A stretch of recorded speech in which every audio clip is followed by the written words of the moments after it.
College football is over, the NFL is winding down, and as we turn our attention to the ice and hardwood until Sunday, January 22nd, we are slashing NBA, college basketball, and NHL season passes from $4.59 all the way down to $2.99 with no coupon needed.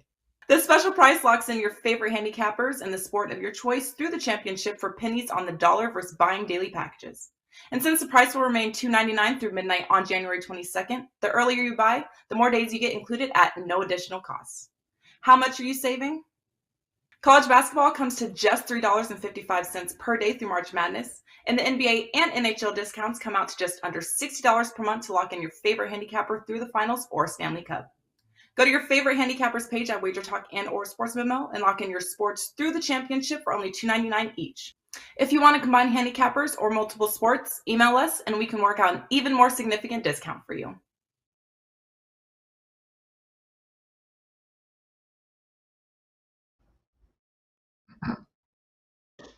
Happy Thursday, guys. Welcome to WagerTalk Media TV. Carmine Bianco, and this is Stoppage Time. We have an EPL edition today, but we are tossing in one of the biggest games of the weekend that doesn't occur in the UK, and that is happening in Italy and in Naples as Napoli take on Juventus. With me from WagerTalk.com, it's Nick Borman, Kevin Dolan, and Brian Power. Let's bring in the guys. Brian, I'll go to you first. How are things, man? Things are going well. Carmine, thanks for having me back on the show. Got a 5% play tonight, first one of the college basketball season. So I'm looking forward to that tonight. But this morning, the order of business is the Premier League. And I think we've got a few good, well, at least I'll be talking too. A few good matches to discuss. Looking forward to it, man. Yeah, definitely. It is probably one of the weekends of Premier League that I really enjoy because we're going to get to see it's the early fixture. So early for us on the East Coast, 7:30 in the morning. But it is the Manchester Derby. United and City, two teams are playing some very good football at the moment. And then at the end of the show, we are going to cover the last of the four games. We're going to cover, this is another one that I absolutely love. And Kevin and I, as huge fans of both of these teams, are going to cover the North London Derby as Tottenham and Arsenal face off on a Sunday in, I think is the last game on the EPL card Sunday. Kev, you're looking forward to the North London Derby, I've got to say. Always, Carmine. Always look forward to the North London Derby.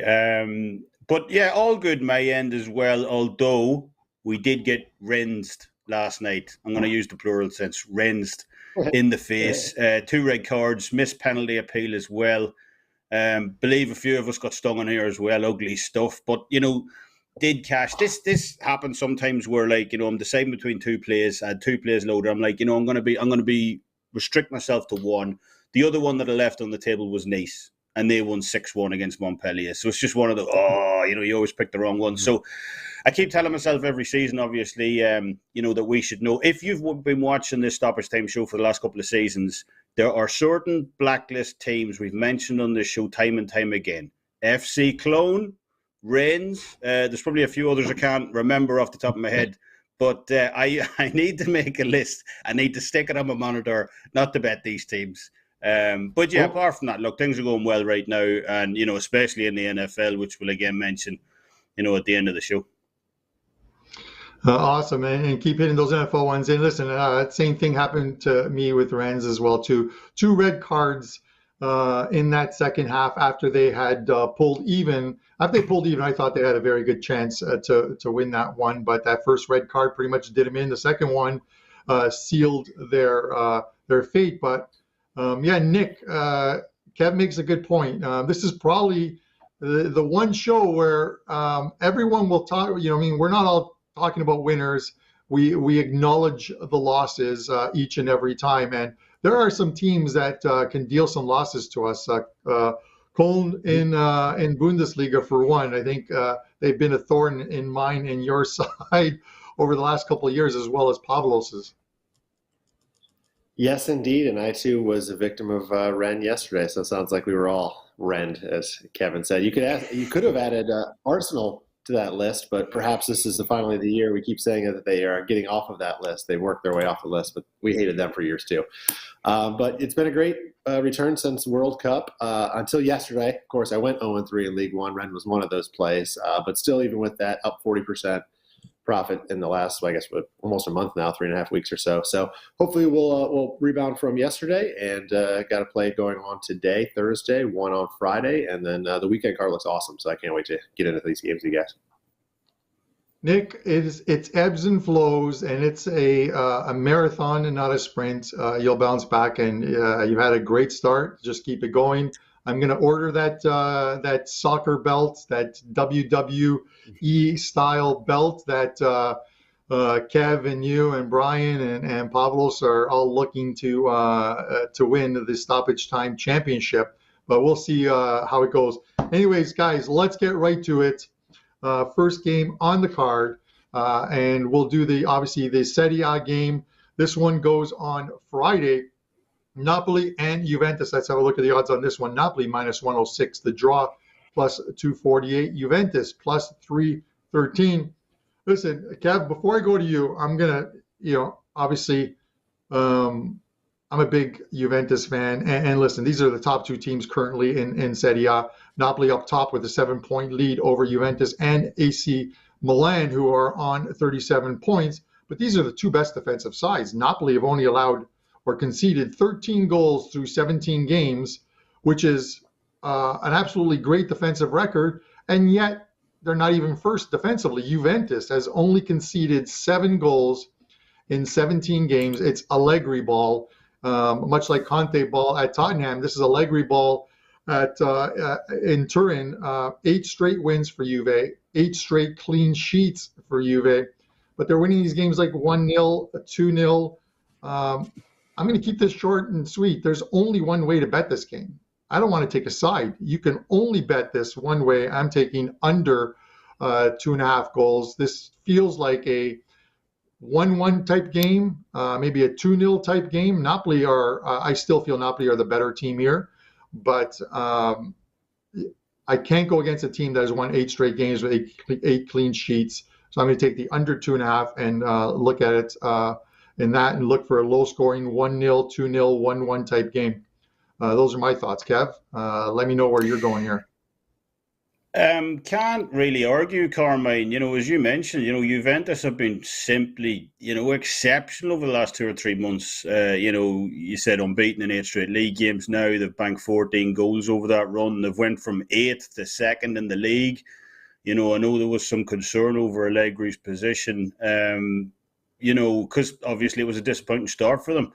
But, especially with Napoli's loss to Inter last week, you would feel Juventus would feel they have a chance here, start to put the squeeze on Napoli, at the top of the table. And, doubly so if they can get a positive result in this one. But, as you mentioned, that defence, they haven't allowed a single goal over the last 720 minutes of competitive league action. I mean, that's unreal. But, that said, while, it might be all right shutting out the likes of Udinese, Cremonese, even Lazio over recent games, you really are going up against a different test in this one. And even with that score and blank against Inter last week, Napoli came right back and hung 3.42 XG on Sampdoria in that very next game. So, the Neapolitans are averaging 2.63 goals per game at home this season. That's number 1 in the league by a distance. They own the league's best defensive scoring record, the best defensive XG record as well. And most tellingly for this game, have been shut out just once by Juventus this century. They've scored 19 of their last 20 games here against them. So as good as Juventus have been at the back over the last few months, I do expect Napoli to get on the score sheet in this one, hit the back of the net. And, by the same token, I know they're not winning by much, but Juventus are on that 4-game winning streak on the road right now. They've scored in every one of those games, obviously. So you would expect them, possibly to hit the back of the net at some point in this game as well. So I'm a little bit torn on the total. While I definitely side more with your under in this one, I actually like that 1-1. I just don't want to be sitting on a ticket we're around the 60th minute of the game. It's tied 1-1. I'm having to sweat out the final 30 minutes because, one more goal obviously sinks my bet. So I'm going to side with the total goals bands, 2 to 3 prop on this one at even money. That's widely available. All the big sportsbook have it in the US. And that cashes, if there's exactly 2 or 3 goals in the game. And I like that a bit more than the straight under, as, I don't see this game finishing 0-0, or even with 1 goal here. We got to remember too that Napoli put up 140 attacks in that game against Inter. They had 33% more goal attempts as well, double the number of shots on goal. It was really only down to an absolute masterclass in nets, by Inter's goalkeeper Andrea Onana, that Inter came away with the win in that game. So I don't see lightning striking twice here. I don't see Napoli being denied in front of goal. And while I do like your under, I prefer my bet, the total goals, 2 or 3 basically, because I really just don't want to sweat out those final 30 minutes at 1-1. But both of them I like. All right. Well, a 1-1 or a 2-0 gain gets us there, gets us both there. So I think that works with that 2-3 band at plus 100. So. It's a good bet if we both hit. That's what I say. And as far as sweating the games, someone commented on one of our hockey videos. If you're betting, you're sweating. It's what sports is. There's never a slam dunk in this, other than some of your NFL picks over the last couple months. Kevin, guys, before we get to the next game, which is the Manchester Derby, I want to mention a promo that I mentioned on last week's show, which is like the 90-day package. We've dropped it from $5.99 to $4.99 for the 90 days, which works out to basically just under $170 a month. I'm going to go one further on that. If you pick up that 90-day package from any of the guys on the show, and including Pavlos at Sports Memo, I am going to throw in all the remaining soccer until the Champions League final on June the 10th. That's 2 more months. So you're getting 5 months for the price of 3, and turning that into basically $99 a month for soccer, a little more than $3.40 a day. That is a great deal. So head over to WagerTalk or Sports Memo and take advantage of it for any of the guys on the show today, and for Pavlos as well too at Sports Memo. All right, guys, the Manchester Derby. Let's have a look at the numbers on this one. Man United at home, plus 332. The draw is plus 289.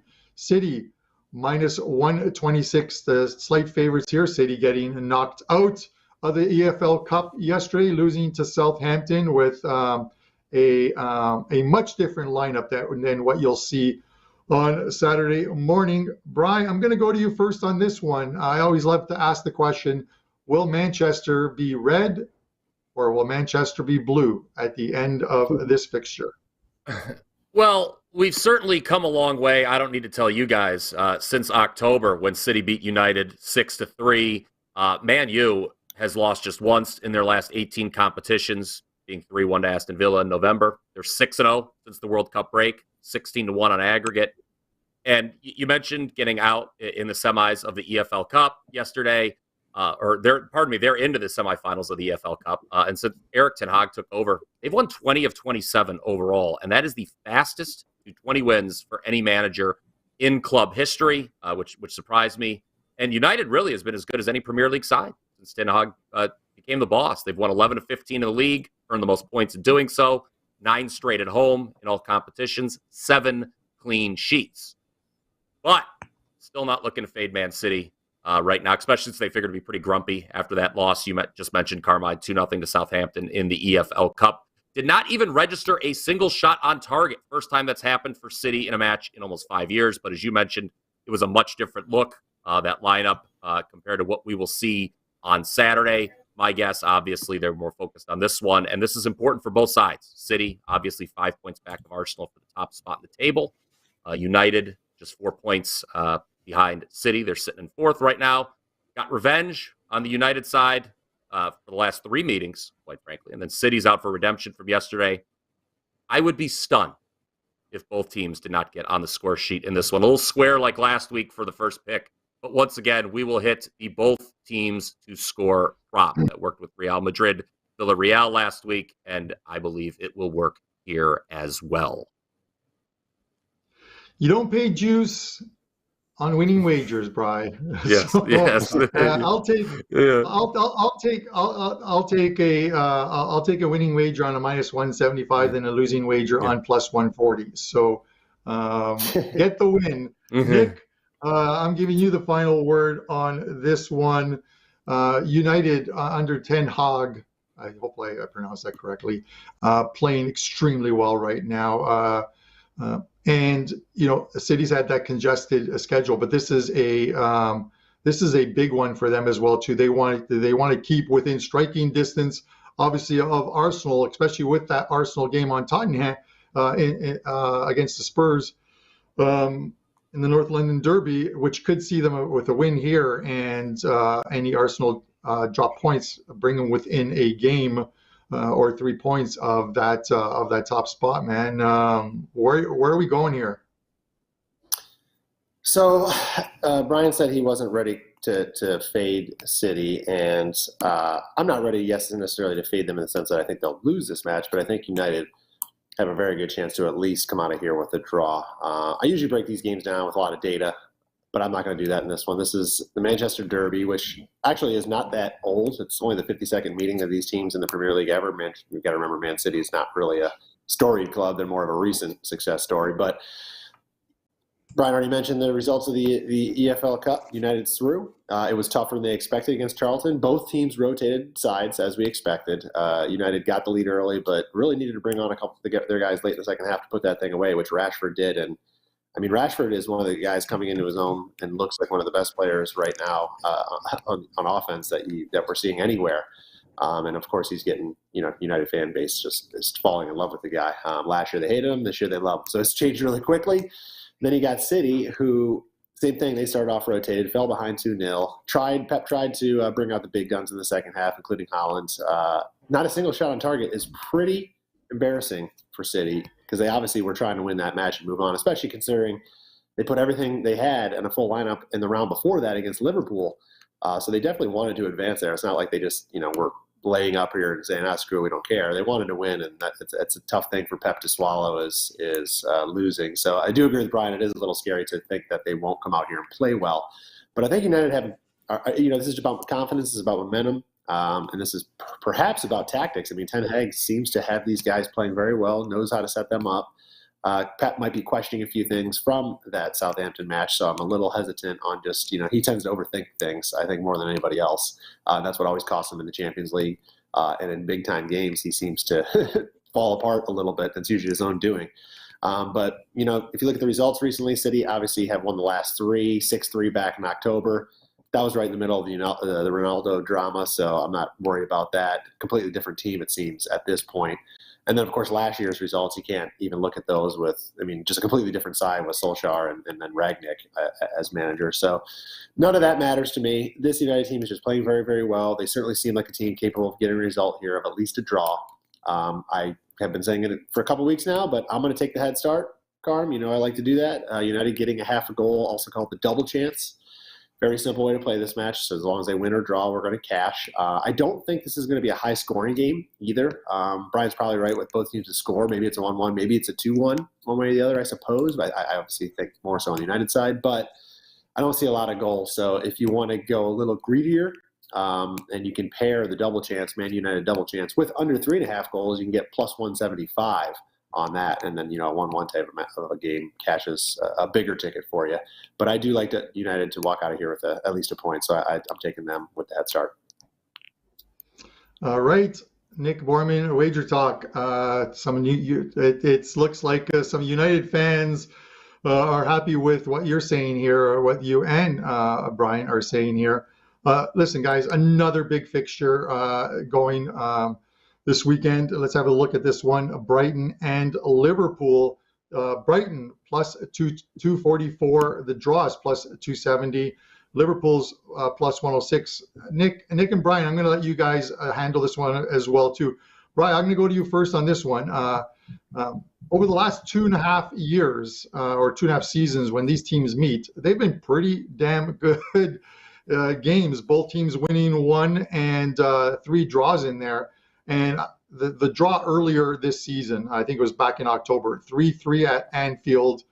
Brighton get off to a 2-0 lead. Liverpool scored 3 straight, and then Trossard gets the hat trick with a goal in the 83rd minute. 3-3 final in that one. They're at home here, and a couple good wins for them, albeit Everton and Middlesbrough. So not a team of Liverpool's class. But give me your thoughts on this one. Can they spring the upset here against Liverpool? Okay, when you look at the metrics, I've got these sides rated pretty evenly. Brighton, you look back the last couple of years, they generally seem to underperform. Actually, this year it's nice to see that they're not underperforming so much. They're having a great season. I've got, them and Liverpool are pretty much dead even in expected points. Liverpool is ahead, though, in both actual and expected goal differential. I was on the kind of a square play earlier, but this one, most sports, I don't mind being a contrarian. And I'm holding my nose here, and I'm going to tell you to take the under, despite the fact there is almost no evidence in recent results that you should do so. Each of Brighton's last 7 matches have seen the both teams score prop hit. For Liverpool, hitting 6 straight. Last time there were fewer than 3 goals scored in any Brighton match. You have to go all the way back to October 18th when they played Nottingham Forest to a 0-0 draw. Last time there were fewer than 3 goals scored in a Liverpool match. You have to go back to October 22nd when they lost to Forest 1-0. And then you mentioned the entertaining 3-3 draw earlier in the season. I just think, the total's at 2.75. And I just think we're in for this to be lower scoring than expected. If you can just get the half win, obviously, if it ends up on 3. And you look at Brighton at home, top 5 in the league in expected goals allowed. So they're good defensively at home. And they're just middle of the road in expected goals scored. So despite all evidence to the contrary, I would recommend playing the under on this match. I think it's going to be a lot different than the reverse back in October. All right. Brian, I don't mind that at all. If you look at historically, or at least over the last couple of seasons, 4 games played at Brighton, 3 of the 4 games have stayed under the total between these two, and those were much. I think there were much more offensively dangerous teams than for Liverpool than this year's version, even with the injuries and Darwin Nunez finally starting to score some goals. Liverpool seemed to score a lot more during their run to the Premier League title. Nick, I'm going to give you the final word on this game as well. Give me your thoughts. Brighton, Liverpool. I believe what Brian was referring to with Brighton is called Potterball, right? That's the old reference to their manager, Graham Potter. They consistently did well on the XG, but never quite got the results. But they are finally this year. For me, in this one, I see this as another potential buy low spot. I mentioned that on Tuesday's show on Chelsea actually going today, getting a plus number on the road. I think I like the number here on Liverpool as a plus number. I go back to looking back, what would the odds have been had this been, the first couple of weeks of the season? And obviously Liverpool's outlook is much higher than it is at this point. I think we're going to get a pretty significant 30-40 cent difference in price. So I'm kind of looking at it like, all right, well, if I'm getting plus number on Liverpool, I almost have to play it. Now, their weakness this year has been defensively. Their offensive numbers are almost second to none. They're either first or second in pretty much every offensive metric you can look at with XG, shots on target. They lead the league. Defensively, they're bottom half of the table, which is very surprising for Liverpool, considering how well they've been over the last few years. I mean, you look at their XGA number, their expected goals allowed, 1.66, ranked 16th in the league. I mean, that's just unheard of for this Liverpool team, which is built around defense and trying to I just remember when teams would go to Anfield, it was like, all right, if you score a goal, you've done pretty well. You're not going to win, but if you score a goal, you've done well. Obviously, this isn't in Liverpool, but I still do believe they got to improve those numbers. They're good. It's going to happen. I keep saying it, and it hasn't happened yet, but I believe it will. Perhaps eventually Liverpool is going to get on the same list as Rennes or Cologne for me, and I'll just hate them and never want to bet them again. But I think this is a good opportunity to get behind them, get a good price on them, plus money on a team that, like Liverpool, that should be doing very, very well.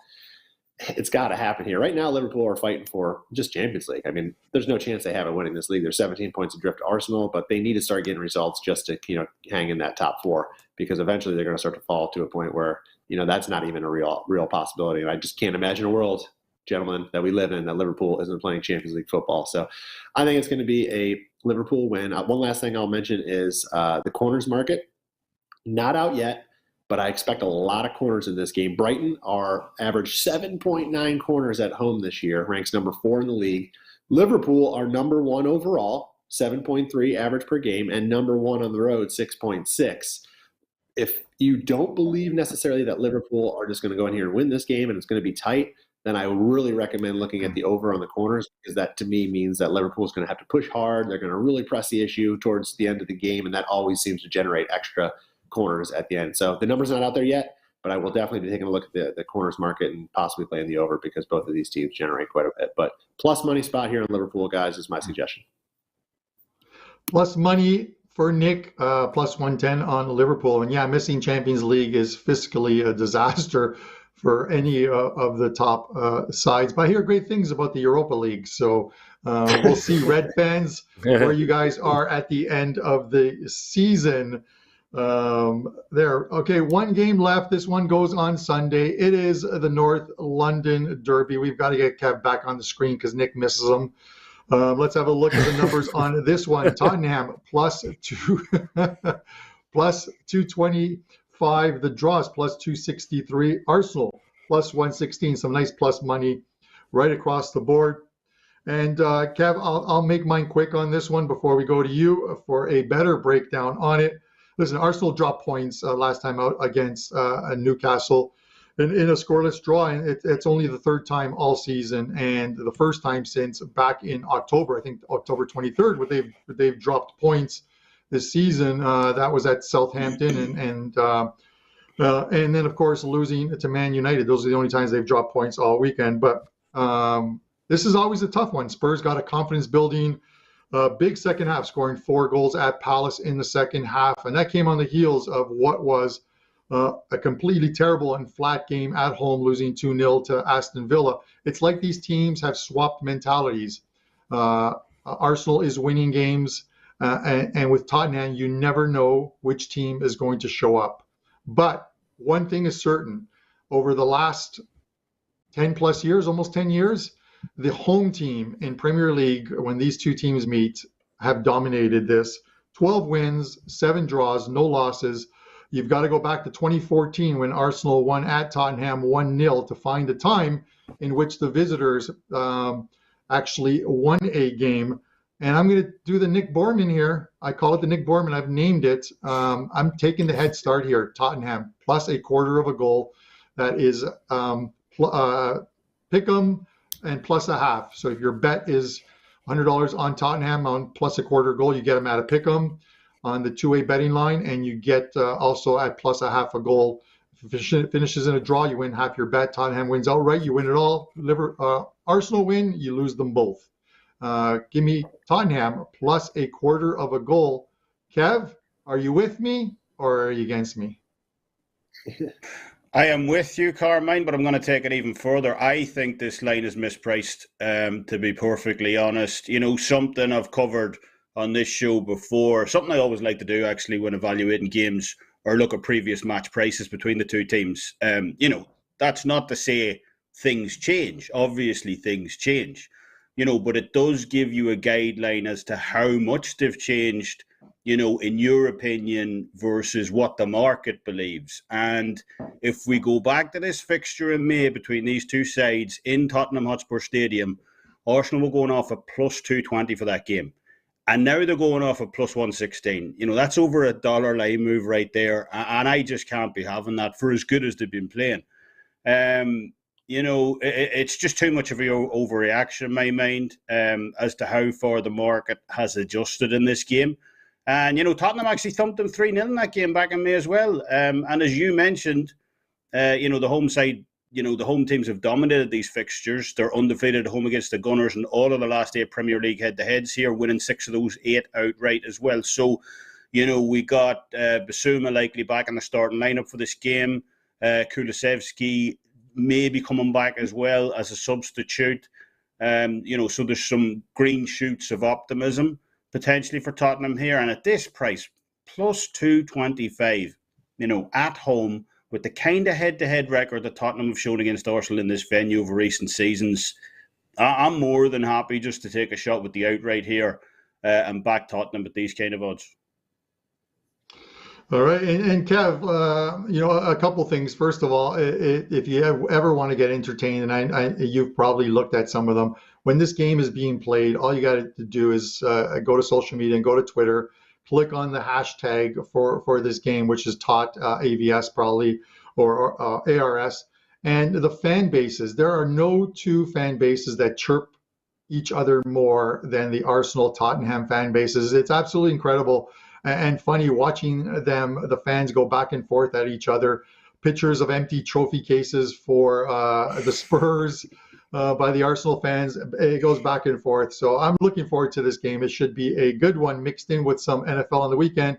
And it's going to be, Kev, it is a tough run of games for this Arsenal team. So we're going to see, we always refer to them as Jenga. They're a little different this year. We're waiting for them to topple over, but they've got the Spurs this week. Next week, they are home against Man United, the only team that has beaten them this year. An FA Cup game at the Etihad against Man City. And then they've got Everton, Brentford before facing City again. So some tough fixtures for them, Kev. Do they get through this rough patch? Does Arteta get them through? Still atop the Premier League standings. Final thought? Well, that is a rough stretch, Carmine, because Brentford are no mugs either. They're playing really well this season. And I'd also, I'm just going to correct you slightly. Tottenham did win the Audi Cup, so they've got one piece of silverware in their cabinet, because we all know that's the prestigious Audi Cup. But look, the pessimist in me would feel that Arsenal are on some shaky ground right now. But look, maybe they prove me wrong. We'll see where it goes. Isn't the Audi symbol just a bunch of zeros all strung together? I believe it is. So it could be. Anyways, guys, we're going to go into a recap. Each capper will let you know what they have up at WagerTalk, not only for today, but into the weekend, because this is of course, a European football show, but we also have American football and the NFL. First round of the playoffs, the wild card is going on, and I know some of these guys have some plays up, and of course, golf tournaments in full swing, and Borman knocks it out of the park with those plays as well too. So Nick, we're going to kick it off with you. Tell us, we'll show your 2 leans on the 2 games you covered, and let us know what you have up at WagerTalk. Yeah, thanks, Carm.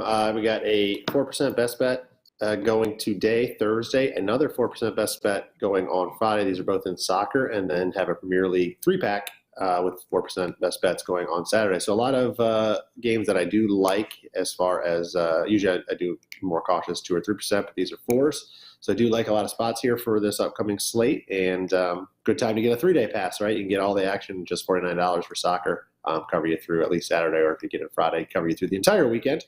And I'll have more to come for Sunday. And then it is still an hour and a half before tee-off in Hawaii today, so you can still get this week's golf pack or the season-long golf package, which it ends after this tournament starts. $199 takes you through the end of August for that. And Carm threw in the Aussie Open included in that package, which starts this Sunday, I guess technically overnight Saturday here in the States, but that'll be included as well for the $199 golf pass. That's right. Get Nick's golf pass for the year, and our customer service will add the Australian Open complete tournament package, futures, props, any play that gets released by Nick Borman to your account as well too. That's a $49 value there, which is a very good deal. Brian, I will go to you next. Let us know what you have up at WagerTalk for today and through the weekend with some big games across all sports. Yeah, okay, guys. All the eggs are in one basket tonight. First 5% play of the college hoop season. We've won 3 5% plays in a row. 2 of them in the bowls and 1 of them in NFL on New Year's Day. So this is the first one in a while. Only had 1 5% basketball play all year. It was in the NBA back in October. It was an underdog that won outright by double digits. So we're feeling pretty good about this one. And then over the next 24 hours, Carmine, you mentioned just how loaded this weekend is. Yeah, there's going to be a lot of plays. We're going to have soccer, UFC, obviously the NFL playoffs. And right now, I've got a deal going on. $39 gets you the next 3 days. So you can get that 5% play, tomorrow's card, and my Saturday wild card picks. Again, that is 3 days, just $39. A special. You need the code coupon3 to take advantage of that. All right, and best of luck to you as well. Another guy tearing it up in football, Kevin Dolan. Tell us what you have, and let's have a look at your leans. Yeah, we got a 4% EPL top play up for tomorrow, Carmine. We got a 5% wildcard top play loaded up for this weekend's NFL games, as you mentioned also. And, as we said in Tuesday's show, number 1 in total NFL profit since November 1st over at WagerTalk. We've cashed 13 of our last 15 NFL best bet sites. Now it's been sweep. So hopefully get out the broom this weekend again. And great time to jump on board. You can grab the single play on its own, obviously, or take advantage of that season-long special offer we've got up right now. Takes you right through to the Super Bowl for only $79. Use code BLITZ79. Gets the whole season-long package for half price. So, head on over and check that out. As, I really like a big spot on Saturday's card. Awesome. I wish you the best of luck and keep hitting it out of the ballpark with those NFL plays as well. Before we do mine, just want to mention again that 90-day deal. Pick up from any of the guys on today's show and Pablo's at Sports Memo from our soccer drop-down menu. The 90-day soccer, which was reduced from $5.99 to $4.99, and I will have it extended. Our customer service will have it extended till June 10th. Which is when the Champions League final is played. All the domestic leagues in Europe will be done at that point. So you're going to get 5 months of plays for the price of 3. It is a great deal, literally $99 a month for that deal. As far as myself, you'll see the leans up on the screen. My NHL will be up shortly, along with some European football plays. A winning day yesterday overall, and we're going to look to keep it going with some NHL winners tonight and some afternoon soccer as well too. So pick up that 1 day all access, $39. It's a great deal, or any one of the other packages that are available. Guys, thanks for tuning in. We'll be back on Tuesday in our regular time slot at 10 a.m. to cover some more midweek games for myself, Nick Borman, Kevin Dolan, and Brian Power. This is a Stoppage Time. Best of luck with your wagers, guys. College football is over, the NFL is winding down, and as we turn our attention to the ice and hardwood until Sunday, January 22nd, we are slashing NBA, college basketball, and NHL season passes from $4.59 all the way down to $2.99 with no coupon needed. This special price locks in your favorite handicappers in the sport of your choice through the championship for pennies on the dollar versus buying daily packages. And since the price will remain $2.99 through midnight on January 22nd, the earlier you buy, the more days you get included at no additional cost. How much are you saving? College basketball comes to just $3.55 per day through March Madness, and the NBA and NHL discounts come out to just under $60 per month to lock in your favorite handicapper through the finals or Stanley Cup. Go to your favorite handicappers page at WagerTalk and or Sports Memo and lock in your sports through the championship for only $2.99 each. If you want to combine handicappers or multiple sports, email us and we can work out an even more significant discount for you.